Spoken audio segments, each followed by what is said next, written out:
რატო ნერვიულობ ესეც? აი, რაზე ნერვიულობ? ადამიანების 80% არასწორად არჩევს კბილის ჯაგრისაც და კბილის პასტასაც, რის გამოც იზიანებენ როგორც კბილებს, ასევე ღრძილებს.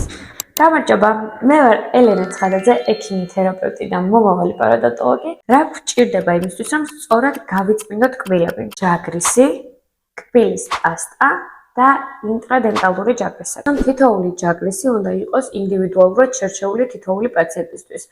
დამოკიდებული არის იმაზე, თუ როგორ მდგომარეობაში აქვთ ღრძილები, როგორ მდგომარეობაში აქვთ კბილები და ამის მიხედვით ინიშნება ხოლმე ჯაგრისები. ძირითად შემთხვევაში, როდესაც პაციენტს არაფერი არ აწუხებს, ვნიშნავთ ხოლმე აი ესეთ soft ჯაგრისებს და ძალიან მნიშვნელოვანი არის, რომ აი ესეთი soft ჯაგრისის ღერები იყოს ხშირი და იყოს აი ესეთი რბილი და იყოს აი ესე სწორხაზოვნად გადაჭრილი. რაც შეეხება ტექნიკას, თუ როგორ უნდა გავიწმინდოთ კბილები რეალურად ჯაგრისებს, ძალიან ბევრი მოსაზრება არსებობს, მაგრამ აქ გვავიწყდება ერთი ძალიან მნიშვნელოვანი რაღაც. აი აქ ღრძილის ქვეშ, აი აქ გროვდება ჩვენი ბაქტერიები. და ეს ბაქტერიები იწყებენ ზრდას. სანამ ეს ჩვენი ნადები ღრძილის ქვეშაც და ღრძილის ზემოთაც გამყარდება, როგორ ვიხეხავთ? სწორად შერჩეული ჯაგრისით, წრიული მოძრაობებით და შემდეგ უკვე შეგვიძლია რომ დავიწყოთ აი ეს გამოგვითი მოძრაობები, რასაც ძირითადად TikTok-ზეც ძალიან ბევრი ექიმისგან ისწავლიდით აი ესეთი მოძრაობები.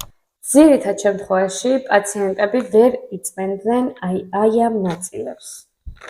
იმიტომ რომ ჯაგრისი ბოლომდე ვერ წვრება მათ და ზუსტად აი აქ გვჭირდება კბილთაშორისი ჯაგრისები. და კბილთაშორისი ჯაგრისების ზომაც ინიშნება ექიმის მიერ. ხოლო რაც შეეხება კბილის პასტას, კბილის პასტებიც ქართულ ბაზარზე გვაქვს N რაოდენობით. ყველა. პირველ რიგში დავიმახსოვროთ ის, რომ უკვე არსებულ კარიესს კბილის პასტა ვერ გააქრობს. უკვე არსებული კარიესის მოსაშორებლად ჩვენ გვჭირდება რომ მივიდეთ ექიმ თერაპევტთან. იმისათვის რომ აღარ გაგვიჩნდეს კარიესები, იმისათვის რომ ჩვენი კბილები იყვნენ ჯანსაღები, ამისთვის კბილის პასტის შერჩევის დროს აუცილებლად ვუყურებთ მის შემადგენლობას. და ქართულ ბაზარზე საშინელი შემადგენლობის კბილის პასტებით შეიძლება შევხვდეს. პასტის შემადგენლობაში პირველი რასაც ვეძებთ არის ფტორი. ფტორის ყველაზე კარგი რაოდენობა არის 1450 ppm. იმ შემთხვევაში თუ გვაქვს მგრძნობიარე კბილები და მომატებული მგრძნობელობა გვაქვს, კბილის პასტის არჩევის დროს პირველი რასაც ვუყურებთ, რომ უნდა დავინახოთ ეწეროს სენსიტივი და შემდეგ ვუყურებთ უკვე შემადგენლობას და უნდა ეწეროს რომ მის შემადგენლობაში არის კალიუმის ნიტრატი.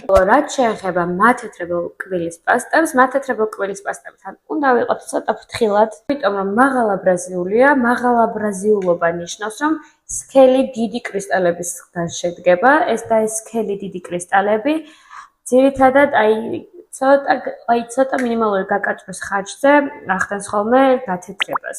ეს ჩანთაში სულ მიგდია. და რატომ?